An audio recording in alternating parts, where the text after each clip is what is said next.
Do you watch Love is Blind, you guys? Please tell us, are we missing out on quality television? Fill us in.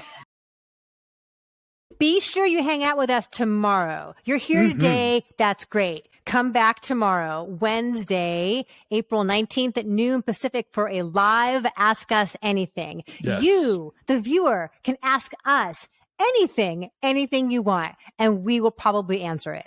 Yes, we can opt not to, but you can ask. Please do. So come back here. We'll put a link to that down below, and look forward to seeing you live and having a lovely chat.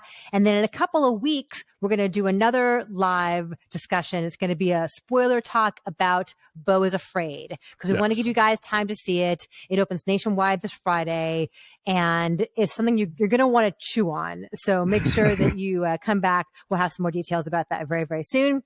News. The Writers Guild voted nearly unanimously to strike, like 98% to strike. We had a writer's strike last in 2007, and it hurt this town, this industry, the nation for months, and it's potentially debilitating. So it killed Pushing Daisies. Is that what happened? Well, there was such a gap between season 1 and season 2 that unfortunately the show lost its momentum. That's what, generally speaking, when people look back at that show historically, they say it's because of the writer's strike. But yeah, this was a big deal. Like a larger percentage of the guild voted than in past years, and a larger percentage of the voters opted to okay a strike than in years past. So this is like almost 98% of the people who voted said, yes, if we don't reach a deal by May 1st with the studios, let's do it. The last go round, the issues were all about the early inklings of streaming, and obviously it's gone to be much bigger and more pervasive since then. And so they've really got to kind of lay down some new ground rules about writers getting paid for streams, because they really aren't in the way they should at the moment. Yeah, streaming is an issue, and also staffing, and also hours. Yes. So the kind of basic workplace issues you would see in any industry, of course, exist here. You don't want to have crazy long hours as a writer. But yeah, streaming, especially since COVID, like really changed the landscape of how we all consume, and definitely they deserve to get compensated for that. One thing I read in the Variety story, which is interesting and seems like contradictory logic, is that because the number was so overwhelming in favor of striking, it means they probably won't strike, right? Like when they went on strike in 2007, the number was closer to 90%. And now, because it is so overwhelming, it's like a big leverage item for the writers in working with the studios.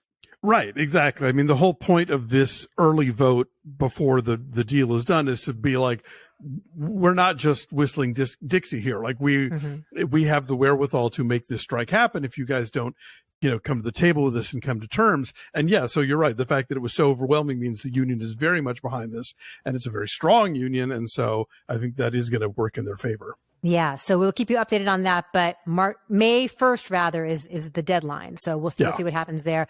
Box office this past weekend, Super Mario Brothers continues to just pummel everyone and everything.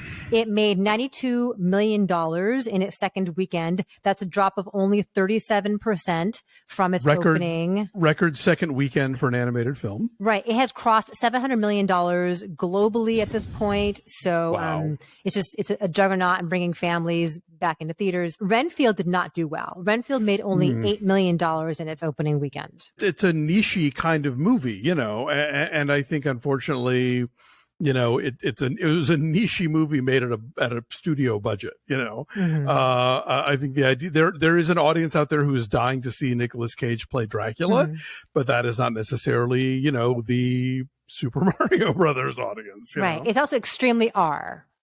That too, yes. So everyone can't go see that. Yes, but it'll be on Peacock in 2 seconds, and then people can find it there. Yes. Did you see this whole debacle with the Love is Blind reunion? I know that it was supposed to be live and it got delayed somehow, but I don't really know the full skinny there. Right. So the season 4 reunion for Love is Blind, were you even aware that they're up to season 4? I did not know that. I knew like a couple, but I haven't really been paying attention. Have you ever seen Love is Blind? I never have. No. The Circle is my only Netflix reality show.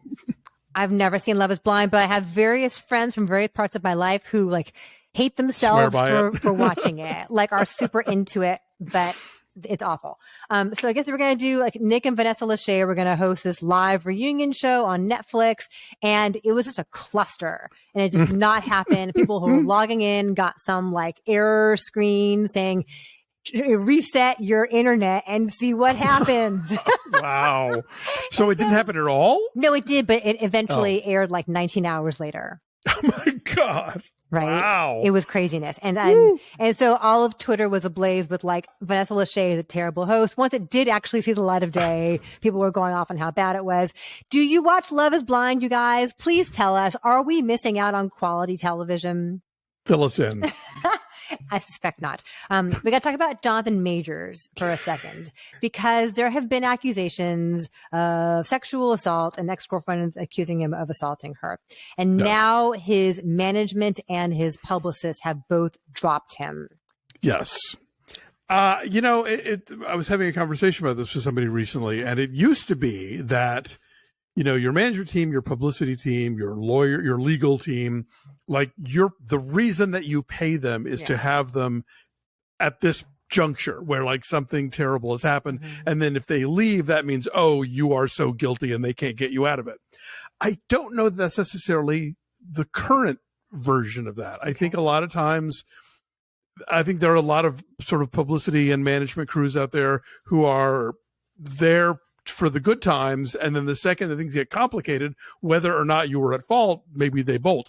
I don't know enough about the Jonathan Majors situation. I'm not opining about the Jonathan Majors situation, but I'm just saying that I think the fact that his management and publicity team have dumped him is not necessarily the red flag that it might have been in the past. Because there are like crisis teams whose entire raison d'etre is to step in when there are these kinds of accusations to try to like rehabilitate your image. Exactly. To the fixers, So, right. Yeah. So, I mean, he's had so many films lately between Ant-Man and the Wasp: Quantumania and Creed 3. He's got Magazine Dreams coming out later this year, which had all kinds of... Searchlight bought it in a bidding war out of Sundance. Yeah. Major festival buzz, major awards buzz. And so what happens to all of that now? He insists that he released some texts from her, right, which are supposed to have been like exculpatory in some way. Anyway, so we'll find out. We will follow that for you for sure. There's a world of Barbie. Are you aware of this?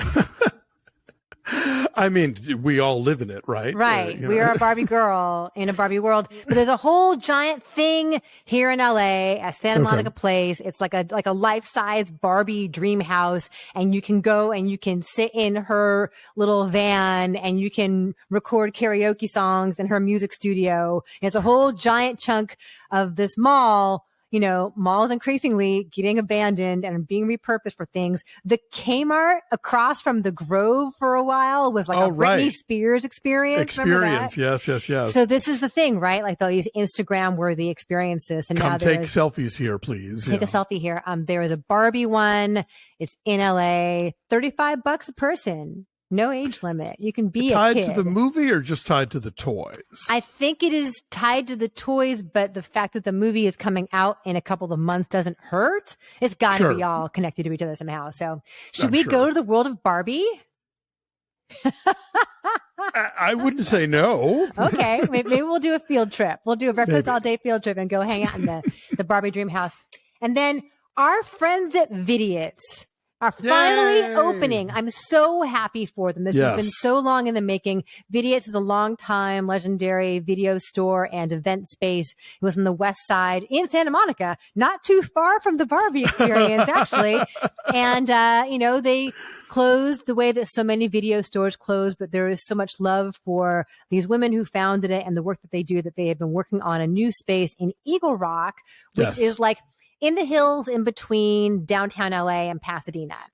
It's where Occidental College is. And it's a really cool kind of funky artsy area now. And so they've been trying to redo this historic old theater there for a long time. And then COVID happened. Yes. And now finally on June 1st, Vidiots is opening. Yeah, they have like a full screening facility. Is it like more than one theater in there? It's at least one big theater. At least one, and they're going to be able to do everything from digital to 16 to 70, I think, and they will have a video rental component. Yes. So yeah, it's very exciting. The Vidiots Foundation does some really great work. We've both known Maggie McKay forever and are big fans of the stuff they do. So yeah, this is a very exciting thing for LA, especially when the AMC Sunset 5 just suddenly closed in the last couple of days. It was open on Friday and now it's closed. And Landmark is going to come in June and take over that space. But in the meantime, that's yet another Hollywood area venue for indie art house stuff that is gone, just like the ArcLight, So it's always exciting to be able to report about a space opening and not one closing. Yes. Congrats, guys.